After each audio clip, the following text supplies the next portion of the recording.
Kept falling time and time again. What's the point to try? Never thought that I could feel so strong. Never knew till I, from this present moment is the only line. Whoa, I, so strong. Never knew that I could be so strong. Whoa, I. On the line from Detroit, Michigan, is Kurt Haskell. Kurt Haskell was on Northwest Airlines Flight 253 from Amsterdam to Detroit on Christmas Day. Before he boarded the flight, he noticed something suspicious about this man, who eventually ended up on the flight, and he has an update because he was on my program just 3 weeks ago. Hi, Kurt, and thanks for coming on the program. Sure, thanks for having me. It's a pleasure to have you back. So, Kurt, maybe you can update us. Has there been any changes or more information on what happened that day with that man whose name was Umar Farouk Abdul Muttalib, who shouldn't have got on that plane, did get on the plane. You were suspicious about him. So let's hear the update from you, please. Sure. There have been three major breaks in the story in the last week. I'll detail all three for you. Okay. The first came in an ABC News article last weekend, which was about female suicide bombers. But the interesting part in the article were two sentences related to Flight 253. I don't have the exact quote in front of me, but if anyone wants to read it, it's on my blog. But the gist of it was that the government is now admitting that I'm probably correct and that someone did, in fact, help Muttalib on the plane before he boarded, although the official version now is the man helped him on the plane so that he wouldn't get cold feet, which, of course, is a variance from my story, which is that he helped him onto the plane because he did not have a valid passport or did not want to show a valid passport. So that story broke last weekend.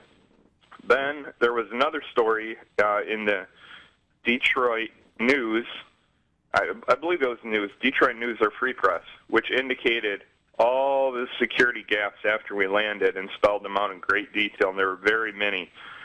Again, this just backed up a portion of the story that I've been telling from the start about these gaps also, which is the second vindication of my story this week. The ABC News article vindicated me on that portion, which up until that point they had denied any existence of the man that helped him on the plane. So This was the second vindication of my story. And then the bigger bombshell was from congressional hearings this past week when there were two statements that were made, which if you tie them together with what we already know, paint a pretty shocking picture. One was by, I believe his name was Patrick Kennedy, and his statement was that the U.S.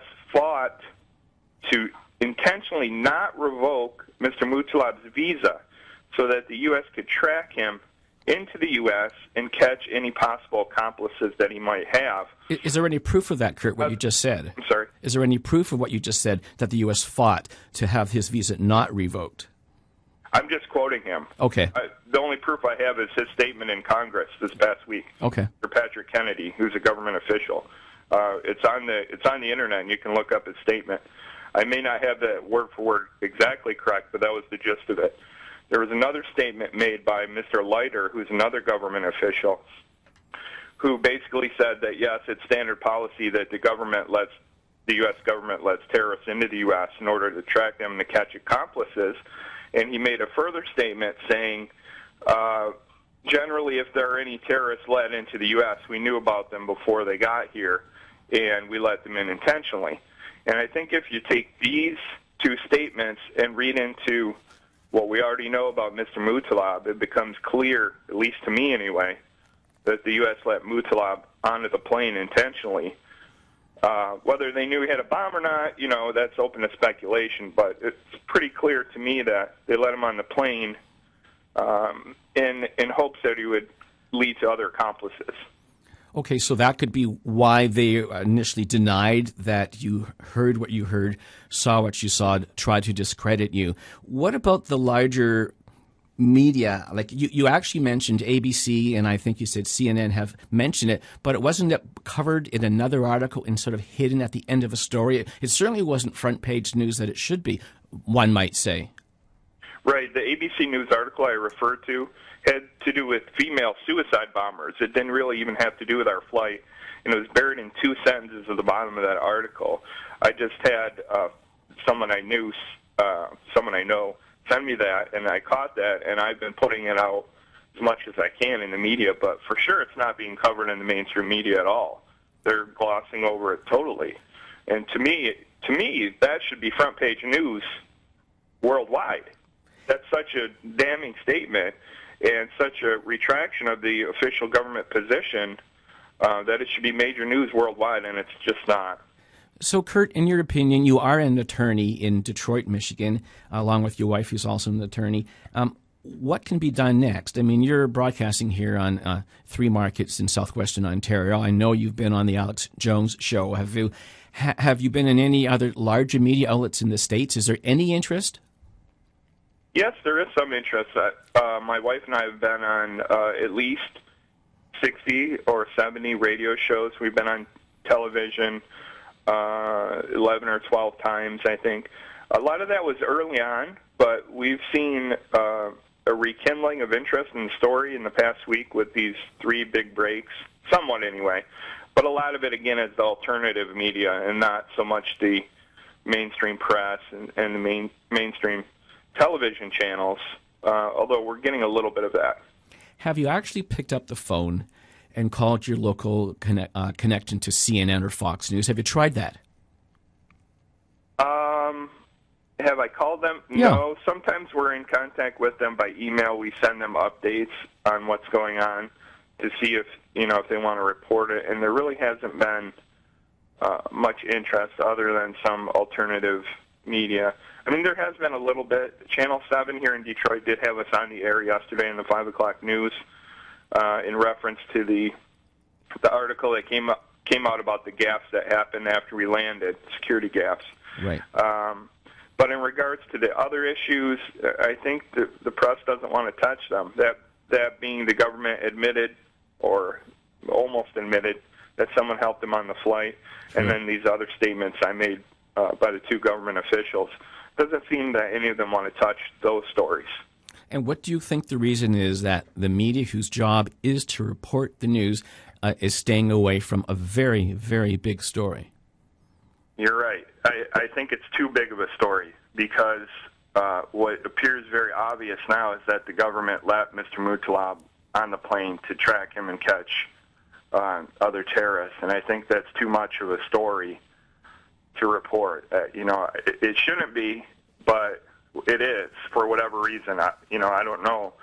Obviously, it's a bombshell story, but they don't want to touch it.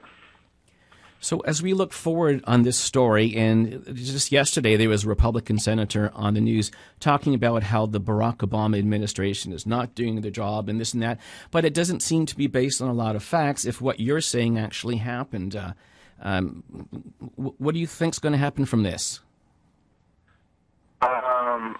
It's hard to say, because early on I thought none of this would have come out at all, and it seems to me that it's coming out piece by piece, and I'm being vindicated on each fact that I stated that I saw as a witness. So I don't know how much more of this will come out further, because obviously there's a great potential here, to change how the government does things and reports things. True. Whether it will come to that, I don't know. But then again, I didn't expect that we would have gotten the admissions that we have so far. So it's hard to say. Very true. Well, Kurt Haskell, thank you for coming back on the program. Now, you and your wife have a blog. Maybe tell us very slowly, what's the address of typing in the blog? Sure. Lori and I post updates on her blog on a regular basis in great detail if anyone's interested. And the blog is Haskell, which is my last name, Haskell, next word family, no gap between the words, .blogspot, blogspot.com. And tell us one more time, Kurt, that address. Sure. Haskell family, 2 words together, .blogspot.com. Kurt Haskell, thank you very, very much for coming back on the show. No problem. Anytime. Okay, bye-bye.